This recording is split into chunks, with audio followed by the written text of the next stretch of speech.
Hey everybody, welcome to the pregame hangout. I'm Eric Scott to be. These are a couple of the dungeon scrawlers, and we are here to share our Wednesday evening or wherever it is at your time of the world with you. Thanks for being here with us. Thank you. Special shout out to Brian Cortia for continuing to sing happy birthday badly in the chat. Aaron recently had a birthday, so happy birthday, Aaron. Woo. Thank you. It didn't go great. Yeah, sorry.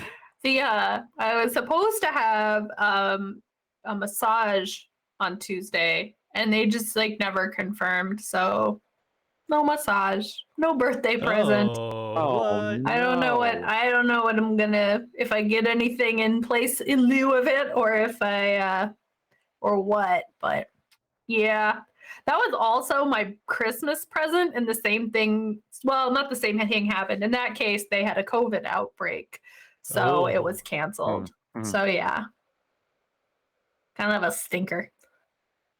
Well, hopefully you'll get a chance to reschedule and get it soon, right? Hopefully, although at this point I'm a little like maybe I need something different because this isn't happening. Yeah, okay. Huh. Well, what about you, Eric? What's going on with your week? Oh man. It's kind of a busy week. The world is an interesting place to be these days. They're having us be back in the office for my day job 3 days a week, which is interesting. It kind of eats into my time a little bit, so I'm a little bit more harried than usual because I have an extra hour of commuting that's added into 3 days of my week. But today I was home because I had errands to take care of, and I literally thought you said Aaron, and I was like, "Excuse me, I did not put anything on you today." Erin takes care of herself most of the time. We're good.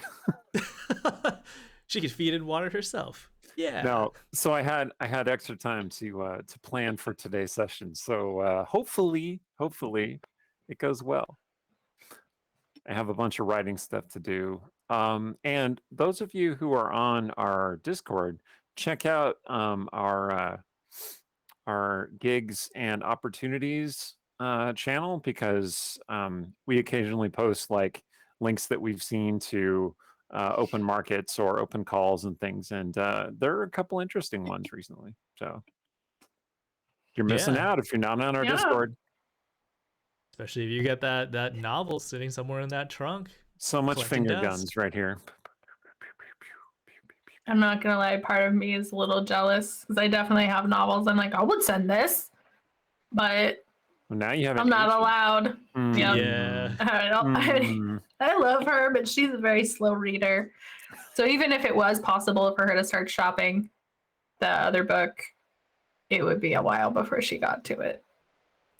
Yeah, just to clarify on what Aaron's talking about, basically this is an open call opportunity that'll open up in June, and is for people who do not have a current agent or are with a literary agency, and you have to also have never been before published in the UK. So unfortunately, Aaron does not qualify. No, but you might. Hey. So yeah, you got that novel, in the trunk that you're like, hey, I don't have an agent, I don't got a representative. What am I gonna do? How's the world gonna read this great masterpiece? Here's your chance, starting June 1st. Brian, I just saw I have an email, and I'm very excited about it. Yeah. Oh my god! Are you gonna tell us what it is? Are you gonna open it now? Only if Brian says that he wants me to tell people what it is. Seldarine, I'm not sure about self-publish in general. You can go and take a look at the link that we posted, and maybe it'll answer the questions in the FAQs, or maybe when the call actually opens, there'll be further details, because it's not opening until June 1st. Nope, it's a secret. Sorry. A secret! Oh, God. I am also working on a thing which is kind of a secret. More secrets! I have several secrets going right now. It's not hard to keep track in my head, but like it's a lot. But yeah, a group of other designer writer people that I've worked with in the past are kind of getting together to create some content for this one particular company, and it's going to Ooh. be good. I think it's going to yield some great results.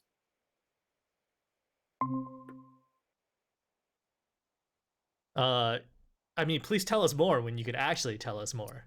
I will. And I finished that one novel that was a big mystery that I haven't told anybody much about because I can't. A couple weeks ago, and I sent in the final draft like last weekend or something. So that's exciting.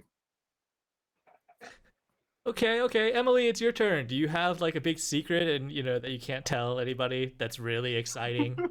But you want to tease us about it a little bit? Aaron's done it. Eric's done it. Now it's your turn. Let's see, how close can I skirt to NDAs?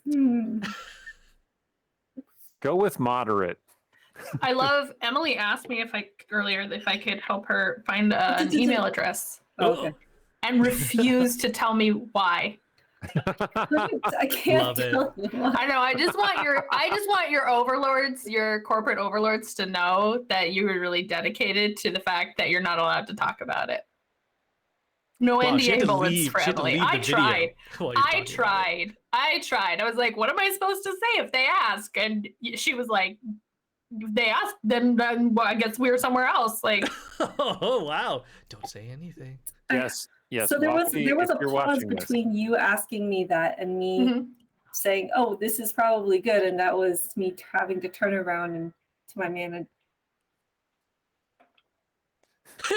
We're getting into too many details already. I feel like you have a device somewhere on your body that just like uploads your thoughts or something to some lawyer in WotC, and they like push a button to stop you from talking like spontaneously. You just stopped mid-sentence. Why? Mid-word, mid-sentence. because I was not sure what I can give away. Okay. And I was like, Okay, Fair, Watsy, fair. if you're watching this, kudos to Emily. She is very dedicated to secrecy, and we appreciate it. That chip I in would her like to brain keep is this working. job for a while if I can. I mean, you should. You're obviously a very good secret keeper. Mm-hmm. Yeah. Okay. So Watsy recently bought D&D Beyond. That's potentially big news. I think If you're it is. watching this Hangout and you didn't know that, now you know that. Watsy did not previously own D&D Beyond, contrary to popular belief. It was owned by Fandom, is that the name of the company? And Watsy bought it from them. So I'm not sure what changes we're going to see. Does anyone want to speculate? Throw out some wild suggestions about what might happen? I mean, I would love to see digital books come with physical book purchases, and now it's going to actually be possible because the revenue's all flowing to the same place. I did say wild speculation, so yes, good, thanks. Good, that's a good example, Yang Yang. I would love for that to happen. Yeah, I think also they started talking about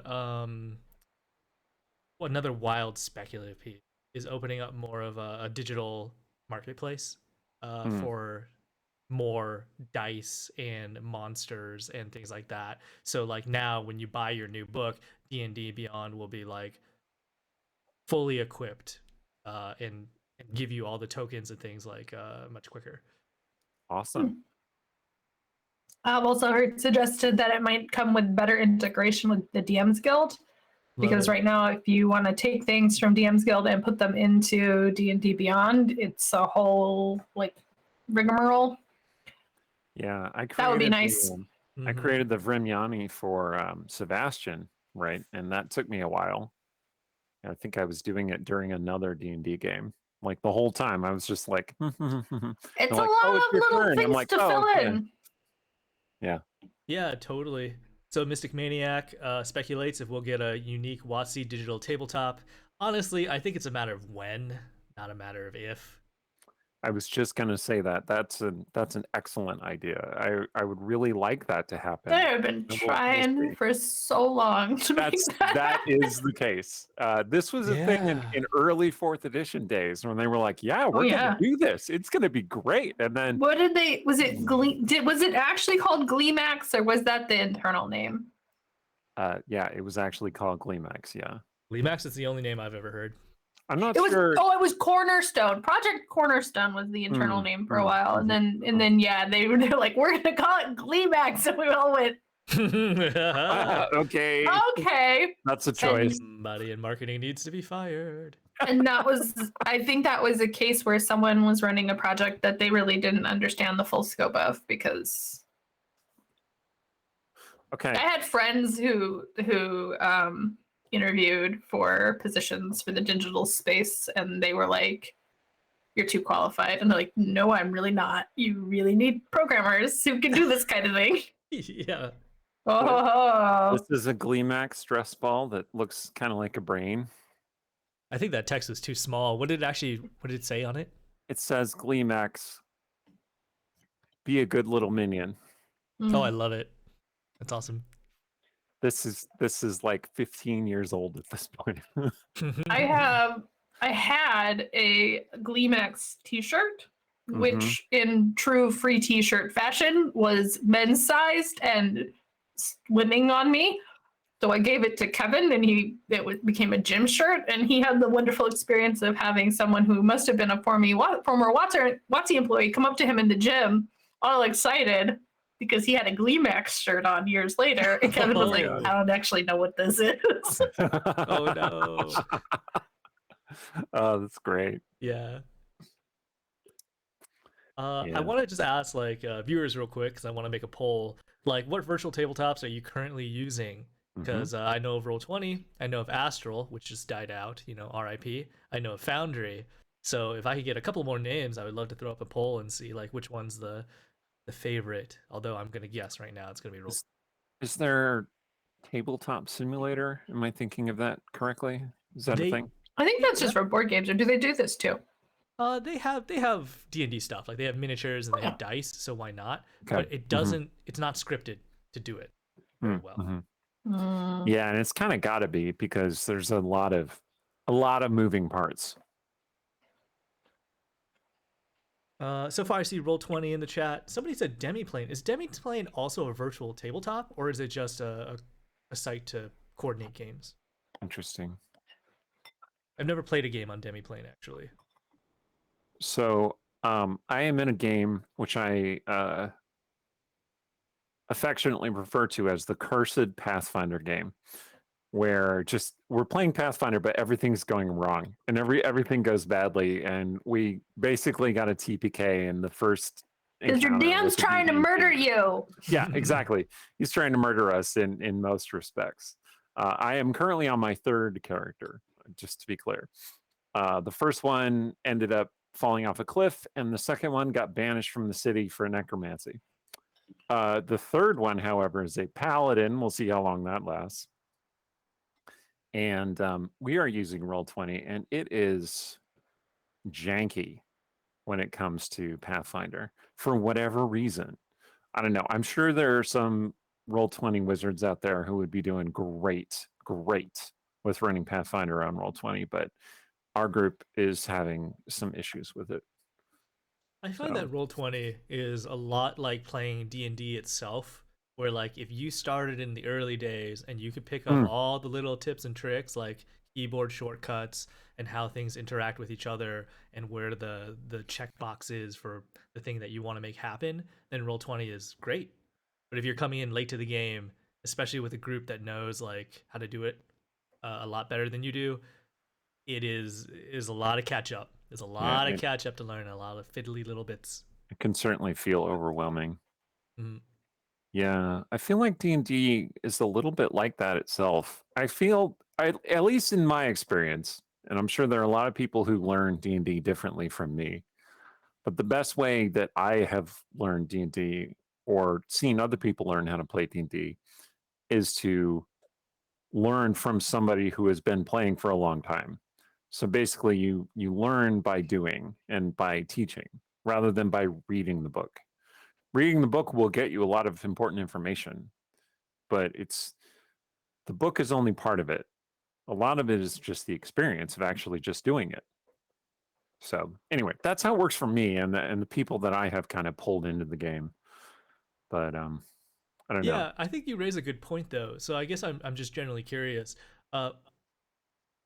Whenever you started first, what in your first game of D&D, did you play with a veteran or did you play with a group that was all newbies and somebody was just like, here's the books, we're just gonna do it? Because I definitely played with the here's some books, let's just wing it.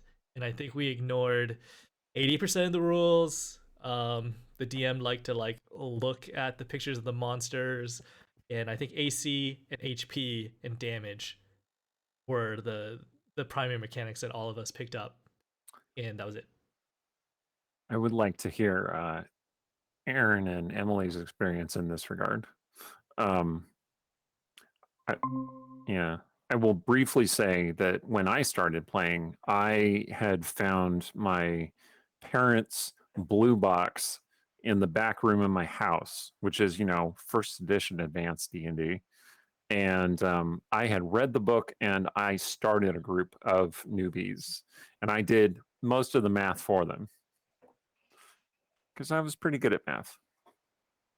I mean, that's good of you. It's always nice when you have somebody in your party who's really good, knows all the formulas, and is really good at just the math of the game. But learning from there was mostly just playing with more experienced players who really knew what they were doing, and it really upped my game a lot. Those first games of D&D were not that great.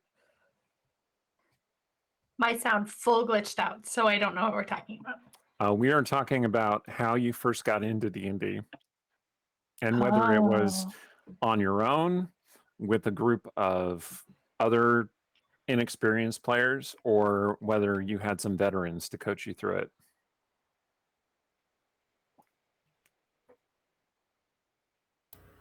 Did you did you have just totally newbies and you just use little bits so my first experience was just with newbies and they used mostly the pictures, the damage, the HP, and the AC, and that's it. So we didn't have a veteran to teach us everything else. I don't know, what's your experience like? I think it was mostly newbies for us too. I think I started playing in middle school. Oh, nice. So we were all just like, hey, we found some books, let's do stuff. And definitely got all the rules wrong, probably.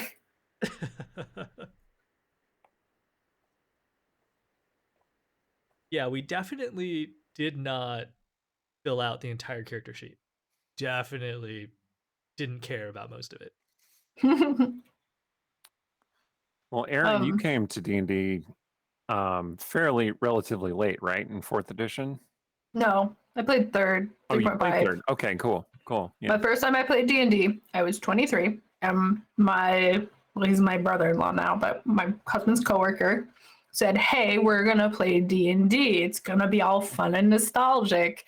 And I was like, I've never played D&D, which is quite shocking. But apparently everybody I knew in high school who played D&D didn't think they should invite me, despite the fact that literally all they did was draw pictures of dragons and shit. So that's on them. But yeah, so we played, I was 23, I guess. We played, he's my husband then, he's my boyfriend. But we played one game. There were 9 people in this party, and so it never happened again. That's too many people. And so it was, Original Angston was on Champions of Lore where I gave this story and told about how Kevin plays D&D, which is hilarious. I heard it this morning also. Yeah. At that point, so the DM definitely walked us through character creation. But then in the moment there were so many people that there were definitely things I didn't know. I decided to play a neutral evil sorceress, not realizing that's a weird thing to do. And so then there were things I didn't know whether it mattered. Like someone had like an amulet that would detect, maybe it was like detect undead or something. But the way it was phrased, I was like passing a note like, should I be worried about this? And he's like, you're not a fucking zombie. Why would you worry? I'm like, I don't know what that means. So yeah, I was definitely puzzled, which also, this is the other thing is like, I think it works well to have someone show you the ropes when they are good at showing people the ropes, because I've definitely after that had experiences where I was not particularly well versed in it, and I had people like basically trying to roll my dice for me, like telling me what to do and arguing with each other over what I should do and basically removing me from the game, which isn't fun. Yeah, that's so that like find somebody who wants to teach you and not wants to basically run your character for you, because they can run their own fucking character. Fair enough. I tossed up a poll. So the other thing I'm curious about is, was D&D your first tabletop RPG? Because like for me it was. Yeah, I think so. I haven't played a whole lot of others. I played Deadlands once. I've played only one. It was fun. I had a character I really liked and I want to play again. I have the source book like 20 feet away from me. I mean, we could make this like a one shot or something someday. And I played Invisible Sun. I played an Invisible Sun campaign. And I did a play test of the Cypher system. We're All Mad Here, which is the same kind of thing. And that's, I think, it. Fiasco, if you really stretch it. I guess that's sort of. Sure, yeah. I mean, why not? It's sort of like a more modern take on like a TTRPG. There's dice rolling and there's role play, and yeah. I mean, I would count it. Yeah, I think. Oh yeah, and that Blue Rose game. Oh man, I wanted to play Blue Rose, and yeah, I just haven't found and time to do it. So what's the thing? Do you remember what they call the animals that are sentient? Can't remember. Raiden? Yeah. Oh, something like that. I played Raiden Crocodile. Nice. And right before this, Joe Carricker was running it, and he had told a story about his cousin's Louisiana, showing him how an alligator can climb a tree. Alligators can climb trees, they just right up the side. Oh my god. We were out, there's like the bad guys are in a wooden building. One of them sticks his head out to see what happens, and I was like, Joe, I wanna run up the building and bite his head off because you told me they can do this. So he let me. It was great. That's awesome. I ended up jumping off the second floor and like body slamming the other guy. That was my favorite part. It was not awesome. Like none of the fantasy romance came in, but I got to mess up. That is my brand of TTRPG.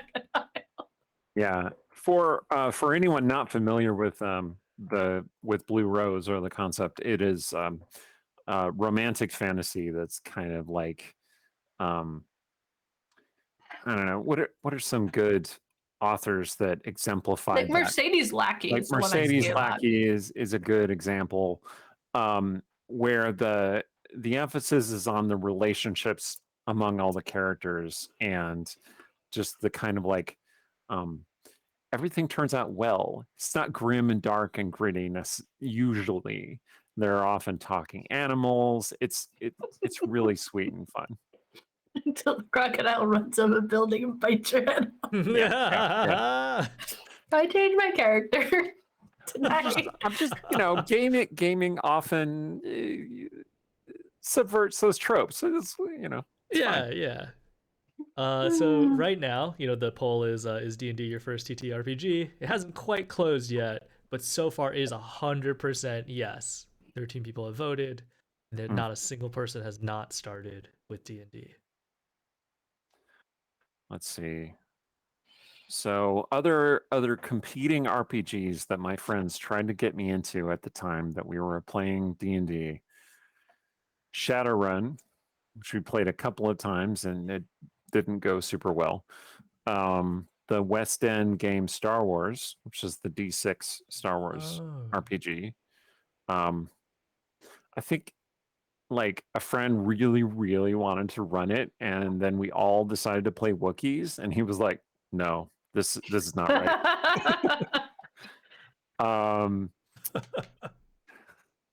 That'd be great. We played Rifts a couple times. Oh, yeah, Rifts. Whoa. That's right. Hardcore Palladium magic. Man.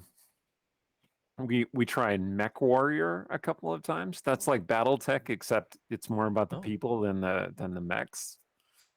Unless you're playing a Glitter Boy, in which case you're both the person and the mech. Anyway. Interesting. I've never played that, but what you just said, I think is interesting. The poll just closed. So actually we have 15 people who said yes, D&D was their first TTRPG ever. And then we had one person who said no.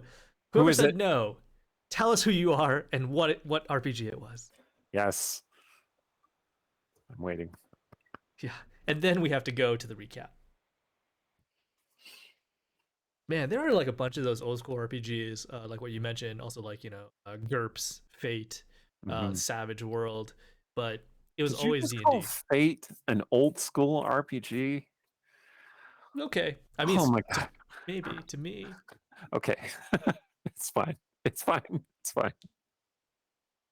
I have still not played Fate. That's the thing. Like everybody's like, "Oh, you love Fate, Eric. Why haven't you played it?" I'm like, "Cause no one I play games with regularly wants to play it." So the person who voted no was Cruciferous Kale, and the one that they started with was Rifts. Their following comment is so terrible. Well, I guess that was going to be my next question, but oh well. I think it's clear. Okay, so 627. Does anybody have any final comments before we go to the recap? I think we're good. Don't go away. We'll be right back. So the Westgate team is no longer in Westgate, having decided to travel to Candlekeep, though I suppose they were already not in Westgate. They started in Skahaz Grove, and from there, after getting some rest and recuperating, they magically traveled to Candlekeep and managed to land the witch hut just outside the gates. So, yay for quick travel. Time gets a little weird in the Feywild. Now, Candlekeep has a price to get in, usually a book of some kind. Something that they don't have, I think, is one of the requirements. Don't quote me on that. They were able to buy their way in with a hastily bound collection of Stong's work, his music, but Sarshan tried to add some of the chapbooks that have been written about him and Cecilia to the pile, much to Cecilia's annoyance. Turns out, though, Candlekeep already has a pretty substantial collection, all annotated, of course. They're very popular. Well, they got inside, got to meet a ogre named Little One, of all things, I guess, ironic names and all that, who had an headband of intellect that had made him smart enough to want to learn more and question his life choices, which perhaps some other people need headbands of intellect, huh? Now, with the accommodations that were normally there full, they got set up in a magically conjured room with a strange hourglass sigil on the door, which, well, Cecilia found troubling, to say the least. But it wasn't long before they were tucking right into the research, searching for the golden heart of the rift, more information on the green crystals that the information had been sent to them by the team in Rashomon, looking up new warlock patrons, etc., and so on and so forth. They did find some more information on chronomancy, which, well, wasn't super helpful, except it did narrow down that chronomancy shouldn't be possible, and that if the Golden Raven is doing this, Either it's not really chronomancy, or she's now the goddess of magic. There might be some options in between those two extremes, but we'll see. Caliph also got approached in the library by a robed figure with a single glowing eye that offered to teach her more necromancy to grant her the power to protect her from her enemies, including the god of death. Now, who's to say who this is? It's certainly not Jurgle, but we have no idea, and it seems everything's brought up more questions than answers, so yay? I guess we'll have to see where that goes, huh?